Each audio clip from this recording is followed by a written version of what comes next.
5, 6, 7, 8.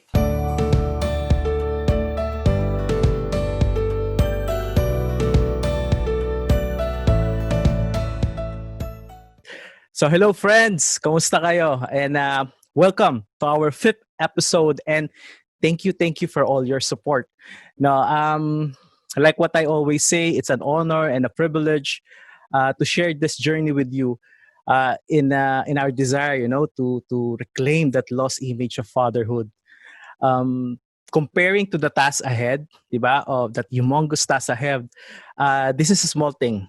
But I know pag pinagsama-sama natin yung efforts natin, we can make a difference. We can change the world, ika nga. So, just like what I said before in the previous episode, I mentioned that I have another guest joining me in this episode, no? And he is a fellow tatay, no? He is a fellow tatay and also a good friend and mentor. No, just a few more things about him. He's one of the hosts of Langga Speaks Podcast. He's the feast builder of Feast St. Mary's Dubai, a preacher, an influencer, a loving husband, and a superhero to his son. Friends, I present to you Tatay Jeric Defante. Welcome, bro. Hello. Parang, hindi ko kinakaya yung definition na influencer. Syempre, you're an influencer now, di ba? With all the things that you do. Alam mo nga, sabi ko nga. At ano bad influencer ko? I mean, yung calendar mo is jam-packed and all. I know that. And thank you. Thank you for for giving some time, di ba? It's an, kasi nga tulad nung nabanggit ko sa episode 4, I invited Jeric dahil this topic is a bit sensitive and controversial actually. Nung naisip ko to topic na to, na sinabi ko, okay, I think this is a good one. Si Jeric kagad ang pumasok sa isip ko na mag-guess. No, because ano lang, disclaimer, hindi ko alam kung anong pag-uusapan namin ngayon. Because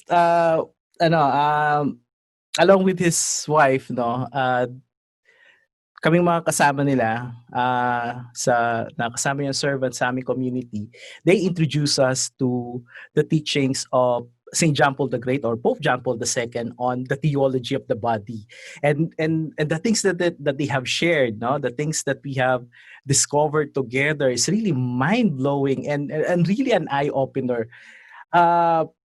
Actually, both Jeric and Apple did a number of tawag ba dito, virtual presentations, masasabi natin, with the Singles for Christ and with the other communities. So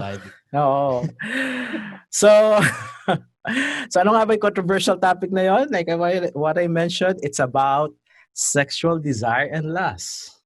Sexual desire. Yes. And lust, di ba? I know I believe this is very crucial. It's very crucial that we as men understand the fundamental, I believe this is a fundamental feature of our manliness. Because correct me if I'm wrong, Jeric, now, but I think women view and feel sexual desires in a different way kasi doon sa nararamdaman natin. Well, I think mali ata na ikaw tanungin ko, no? Kasi pareho tayo lalaki. Alay ko ba dyan? but that's what I believe. I'm sure ganun talaga, di ba? So first question, bro, no? So how does the theology of the body, or how did St. John Paul the Great view sexual desire? So basically, I was introduced to the teaching through Apple when we were still friends. So binigyan niya ako ng book of Jason Everett titled Theology of His or Her Body. So okay, how it got to me was yung TOB kasi hindi siya talaga isang bagsakan lang binigay ni JP to eh. It was a series of general audiences, homilies that he gave for a number of years, and it was compiled into this very dense, very complex but beautiful teaching, which is the theology of the body. It basically reminds us of the original plan that God has for each and every one of us, the original man. Yung Mm. kung maalala natin syempre sa mga viewers natin, no, we just want to make it as simple as possible. That hopefully this call would spark their interest to learn more about this teaching. And mahaba tong teaching na to. I'm still going through it. But to sum it up, babalik tayo dun sa panahon ng Genesis Mhm. with Adam and Eve. 'Di ba nakahubad sila? Yes. Pero they did not feel any shame at all.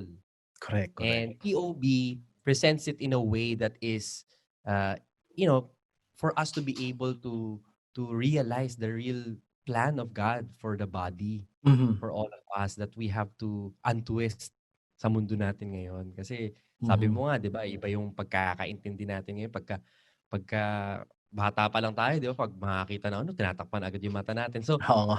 from that point, we are wired to look at sex in a different way, but it's Mhm. foundational. Kung wala tayo ditong dalawa kung walang sex, 'di ba? Tama, tama, So, oo. so that's for me, TOB is basically showing the Mm. beauty, the initial plan, the ache in our heart that God has Mm. planted kung bakit tayo nagde-desire for True. another person or nagde-desire tayo with Mhm. Him. Yeah. Thank you, bro. I think yung next question is very related to that. This is kind of direct, no? Tell me then, Mm. is sexual desire bad?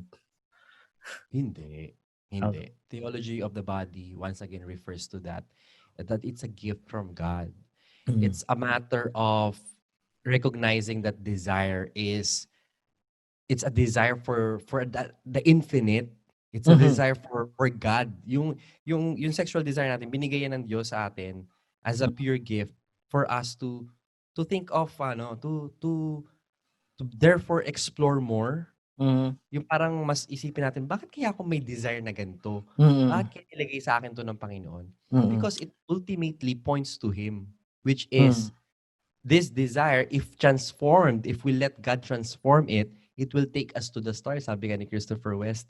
Yeah. And as we see the beauty in everything, I think we'll get through more of this later in this talk, Mm. na ultimately it's not bad. I mean, Yeah.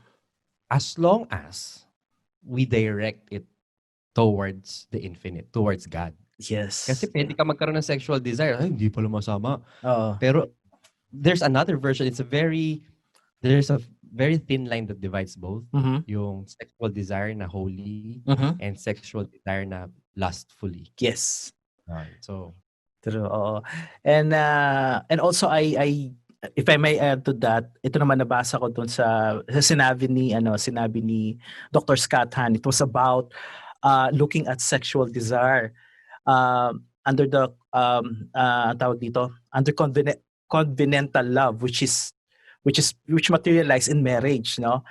true. Because sabi niya na sexual desire, that's basically love Mm-mm. presented through the flesh, but in a holy way. You know, you are True. you. So when you and your wife commune together under na, because sabi nga pag you're under marriage na, you really show yourself, 'di ba? Parang we go back to the time in the Magnify garden, pa. Yung 'di magnify. ba?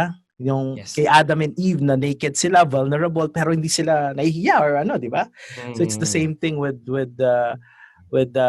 sexual desire under the context of marriage na Yes. ano. So yeah, TOB talks a lot about that. Mm. Talks about the body, and it answers two fundamental questions of who we are, sino ba tayo, and what really does make us happy. Mhm. Yun yung tinatry na i-explain through the theology of the body. And like Ah, what you said nga na sexual desire should not have been twisted the way it is right now. true. If only we knew the plan that Mm. God has originally had. Yes, the original plan. Yeah, the first time that you mentioned that, guys, sa amin, sila, the original plan. Yeah, what was that original plan? So talagang that really piqued my interest on TOB. Oo. Okay. Then okay, so now that we understand that sexual desire is not bad, Mm. the next question: are we supposed to overcome our sexual appetite? We're not supposed to overcome it, but Mm. rather to to direct it Yes. properly. Mm-hmm. TOB talks a lot about eros. Mm-hmm. Eros, 'di Heroes. Yeah, ba? yeah. And Yeah. I think a lot of us na taga rito sa Dubai, sabi ko, Eros, yun ba yung electronic store? Competitor ng Sharap DG. Yun ba yung ano, kalaban ng Jumbo? Sabi. So, hindi. Yung Eros kasi, also in today's world, Mm-hmm. malamang sa malamang alam natin yun as yung erotic. When you say erotic, Mm. suddenly there's a trigger in your mind na, you think about, porn, you think about Mm. anything illicit, explicit Yes. image. But Eros was originally made to be true, good, and beautiful. And just to give you an analogy Mm. on that, the erotic desire is like a fuel nga eh. Mm. Fuel in a rocket eh. That Mm. will launch us towards the infinite. And Mm. this is what we forget. We should not dissipate it. We should not, kasi iba, di ba, yung kailangan ko ba itong i-overcome? Kailangan ko ba Mm. ito? We kind of fall into the trap of the Mm. Manichaean devil. The Mm. Manichaean devil says that the body is bad and the soul is good. Yeah. So we're not supposed to go beyond it, but Yeah. rather we have Uh, to redirect it. yes. Parang Pagka kung purify, fuel parang siya, gano'n, no? yeah, in a way. Kasi kung fuel siya, you use it towards the rocket, the Ah. proper, di ba? The proper na ipo-fuel mo. Kasi kunyari, Mm. kung kerosene ilalagay mo sa rocket, hindi maglo-launch yun. So, True, true. Mm. marriage, that's where marriage enters. Oo. The sexual desire was meant to be expressed through the covenant of marriage. Amen. Yeah, true, true. Oo nga. I read it somewhere din nga na about purifying it kasi sabi ni sino ba yung pinagsabi na I think it was Father Larry Richards. Sabi niya, I asked one of the oldest priest that I could find who was I think 91 years old. Sabi niya daw tinanong niya, Father, when do we stop feeling sexual desire? Ang sabi ng pare, ask me tomorrow because until now nararamdaman ko pa rin. So imagine Oo. that a 91-year-old priest who still feels sexual desire. But then again, sabi niya nga, tulad nga na sinabi mo, sexual desire is not meant to be overcome but rather to be properly directed It and with purified under the context of marriage. Yeah. Yeah, and then people will ask them like TOB was uh, put together by a priest, by a pope, Uh-huh. by a saint, if I may Ah, say. And they will ask, ba't ka maniniwala sa teacher? Hindi naman siya nakakasal. oo nga. Diba? But It's a in celibate, the diba? celibate life kasi, it's Ah, also another expression of redirecting that desire that God has put into us into something true, else. true. You're basically being celibate does not mean you're single. Mm. You're married. You're Yup. also in a covenant with God. You're married Amen. with God. True. And that's why in the Catholic faith, dun yung papasok eh. Yung pagiging Mm. pare, pagiging madre, Mm. it's not like they're single. They have Mhm. been in a covenant for all their life also, expressed in True, a different true, way. true. That's it. And tapos you did mention about kanina about pornography, no? So Mm. let's quickly tackle the issue of pornography. What is wrong about with pornography? I mean, a number of people would Like, say normal that yan, normal.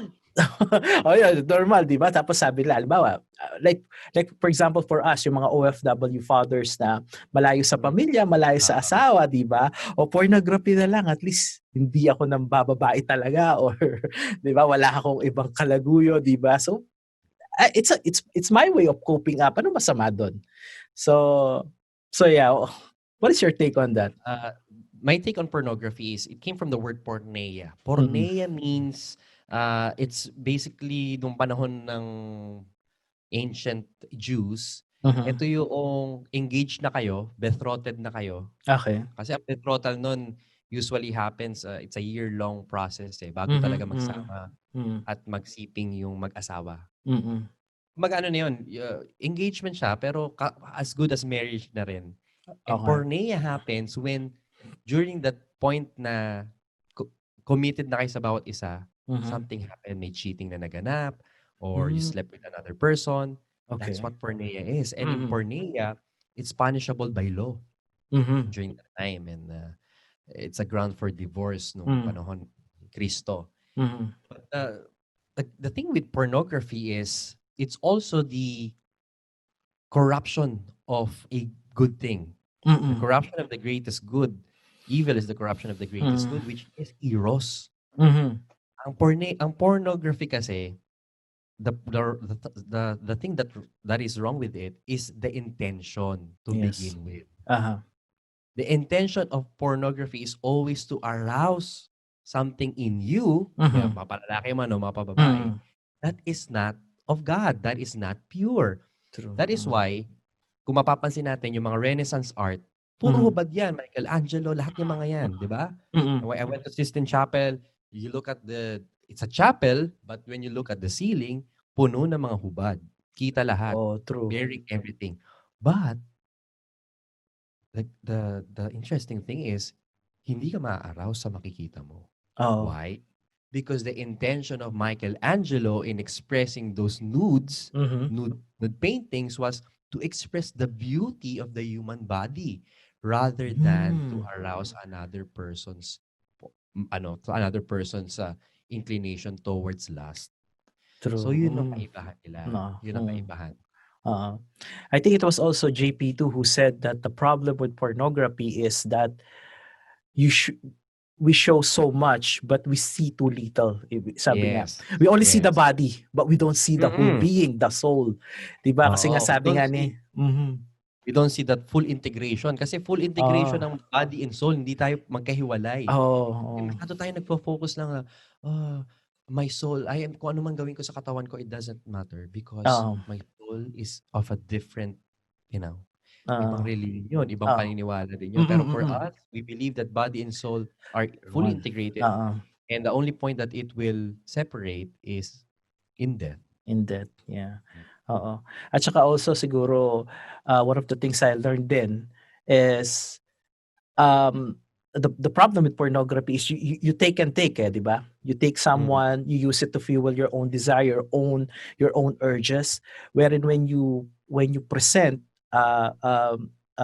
sexual desire or intimacy, yung act of intimacy with your spouse, it's more like a sacrificial love. So I think that's one Yes. of the difference, 'di ba? In pornography, you take, but the You just act take. of You just yeah. don't even know if the person that you're fantasizing is dead or Oo whatever nga. is the person going through. True, That's oo. what it's twisted in it. And at the same time, in the context of marriage, we always whenever we consummate, whenever we do the act of love Mhm. in the marriage bed, it's always with two things: to deeper our relationship and to be open to life for Amen. procreation. The first commandment that we receive, 'di ba? True. Mm. So, eto bro, ano na lang, what are the possible, I mean, can we call it tips that you can give to help purify our desires? I think it's for us men is very difficult kasi ano tayo very visual. And alam ko nagkaroon ng lockdown, nagkaroon din ng new normal, no? Maaaring ma-consider natin yung panonood ng mga explicit stuff na new normal. The Yes. devil doesn't work in obvious ways, but rather he slowly enters our mind through media na akala natin harmless. Makikita natin may mga sexual scenes na sa TV series na hindi naman R18, di ba? True. And we have to be careful. So practicality-wise, we have to know ourselves first. We have to know ano ba yung mga Know triggers ourselves, yeah. natin. Yeah? Self-awareness is very key to mastering one's life, to mastering ourselves. And if we know na we view pornography every time we're tired, every time we're hungry, every time we're lonely, then we have to know those triggers and to not actually resist temptation, but to redirect. Kasi what you resist will persist. Sabihin mo na, di ako manonood, di ako manonood ng hubad, hanggang sa mapapanood mo na yung hubad. It's a continuous struggle. For me, hindi ako nagmamalinis, talagang continuously pa rin yan. Yeah. But we have to choose and we have to be able to know our triggers. So, I've decided, my wife and I was decided na hindi talaga kami as much as possible, wala talaga dapat na cellphone bago matulog.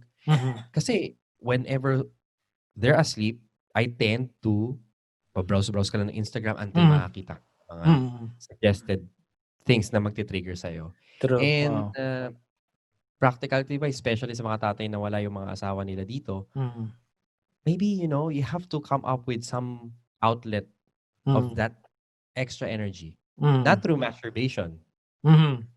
not Yep, you through said the those, M but word. Okay. yes, exactly. I think we're avoiding it too much, that we talk about it too little, Yeah, and I true. guess it's time for me to for us to be able to address that it's not a normal thing for a guy to do.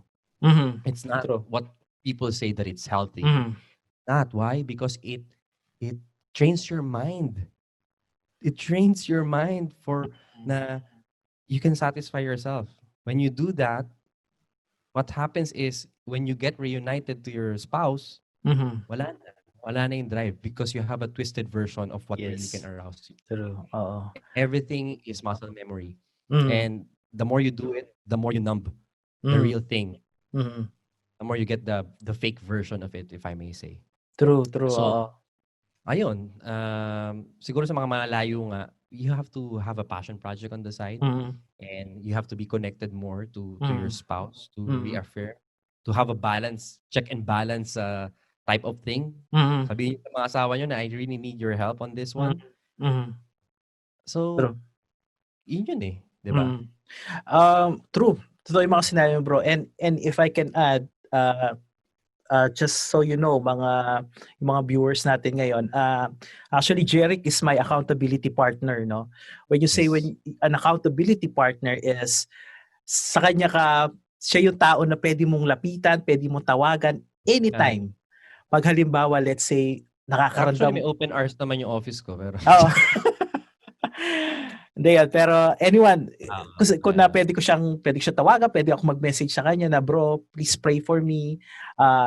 Nakakaramdam ako ng ganito, mga tipong ganon. So, tulad nga yung sinabi niya, we should learn how to redirect. And Yes. also, find people that could help you. Again, this battle is not just meant for you. Kumbaga, marami tayo di ba? Pwede tayo magsama. Tulad nga nung sinabi Sabi mo nga nila, na, it's the hidden battle daw eh. oh, Diba? true. It's the The hidden hidden battle. battle, yes. You need someone to really help you in that battle. Yes. Pareho kayo. Ibig sabihin, hindi naman yung pareho na, bro, tulungan mo ako. Uy, okay Oo. lang yun. Sorry naman, pinagdadaanan ko. Totoo.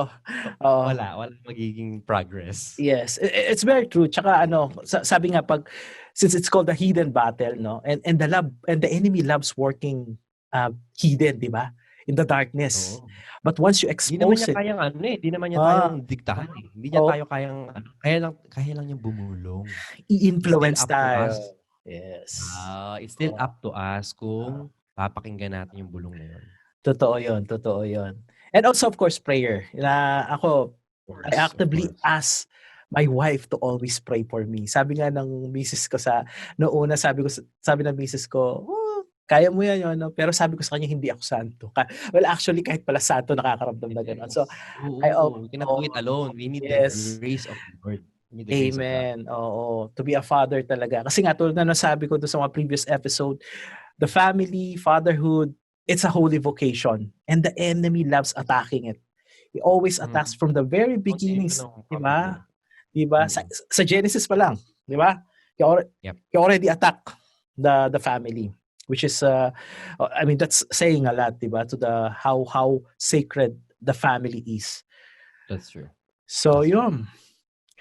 So, bro, thank you very much for sharing your wisdom. Alam ko it's such a little time for you to share lahat ng nalalaman mo, yung mga I mean, same thing, yung mga na-share mo sa amin.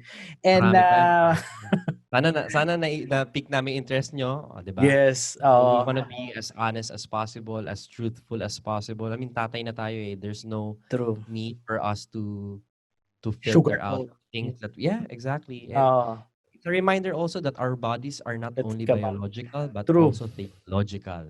Because it's given by the Lord. It's given by God. Amen. And just so you know, marami kaming pinagkakabisihan ngayon, actually. And Jeric siya ang siya talaga nagpupush namin, di ba? To dyan. So bro, ano ba yung baka pwedeng i-share yung mga pinagkakabisihan natin ngayon? By the way guys, so kung gusto niyo makahanap ng mga accountability partner sa inyong Tatay journey, we have a new group. It's called Tatays of Dubai 2.0. So, Yep. samahan ito ng mga tatay to empower one another. Paano yan kung di ako tatay? I believe that all of us men are tatays because we tend, we all lead someone in our life. Kung small group leader ka man, tatay ka na ng group na yon. Kung True. ikaw man ay nagli-lead ng community, tatay ka na. Kung sa trabaho man ay nagpo-provide ka, saka kung sino man pamangkin mo, tatay ka na rin. So, we believe that tatays comes in different shapes and sizes. Depende, lalo True. na quarantine, iba-iba na SS natin. But that's Tatays of Dubai 2.0. And this Father's Day, we will launch, kasi ano ba to? Diba? We will launch the Tatay Podcast. Yes. So the Tatay Podcast, we're going to interview, I'm co-hosting it with other 3 tatays, and I hope that we'll be able to bring you value through the stories, through the experiences that we have gone through and we will go through and currently is going through. So, niniwala po kami sa happy tatay leads to a happy buhay. Yes. And also, bro, yung baka gusto mo silang invite dun sa dun sa podcast nyo ni Apple. So we also I also co-host our podcast with my wife, the Langga Speaks Podcast. So we talk about family, faith, and everything in between. So if you want to know more about theology of the body, we had some episodes about it, and we'll continuously discuss it. And sana makasama din namin kayo doon. Taglish din yun, okay? Yeah. Don't worry, I will share the link sa descriptions natin for you guys. Thank you. Yeah. Again, salamat kaibigan for joining us, and kung may napulot man kayo o na-bless kayo nitong episode na to, please don't forget to share and like. And of course, if you have a questions or feedback, just let me know, send me a PM or mag-comment lang kayo. And kung hindi ko kayang sagutin, ayan si Jeric, pwede niya kayong tulungan. Pwede siya sumagot dyan. No, actually we have a big network. So don't worry. I'm sure we could find someone who could really give you a good answer on whatever question that you have. So again, thank you very much. And remember, you and I, we are called, and even dads away can be heroes today. And that is us. God bless you. Bye.